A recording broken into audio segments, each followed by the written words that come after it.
আমরা প্রতিদিন মোবাইলে যে কাজগুলো করি সেগুলো জাঙ্ক ফাইল হিসাবে আমাদের মোবাইলে জমা হয়ে থাকে, যার কারণে আমাদের মোবাইলের মেমোরি ফুল হয়ে যায়। মাঝে মধ্যে যদি এই জাঙ্ক ফাইলগুলো আমরা ডিলিট করে না দিই তাহলে মেমোরি সবসময় ফুল হয়ে থাকবে। এতে করে মোবাইল অনেক স্লো হবে, গরম হয়ে যাবে। এই জাঙ্ক ফাইলগুলো কিভাবে ডিলিট করতে হয় আসুন দেখে নেই। প্রথমেই মোবাইলের জিমেইলে চলে যেতে হবে।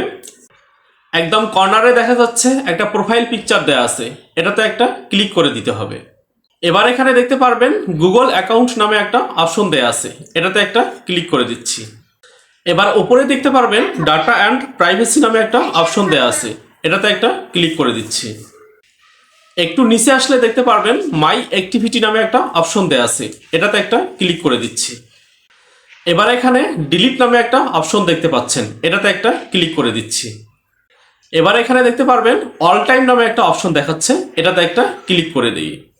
ব্যাস, এবার এখানে দেখেন আপনি সারাদিন যে কাজগুলো করেন, যেটা যেটা ব্রাউজ করেন সবগুলো এখানে শো করছে। এবার নেক্সটে একটা ক্লিক করে দিচ্ছি। এবার একদম নিচে দেখাচ্ছে ডিলিট নামের একটা অপশন, এটাতে একটা ক্লিক করে দিই। এবার গট ইট। ব্যাস, মোবাইলে যে জাঙ্ক ফাইলগুলো ছিল সেগুলো এখন ডিলিট হয়ে গেছে। অর্থাৎ এভাবে আপনার মোবাইলের মেমোরি ফ্রি হয়ে যেতে পারে।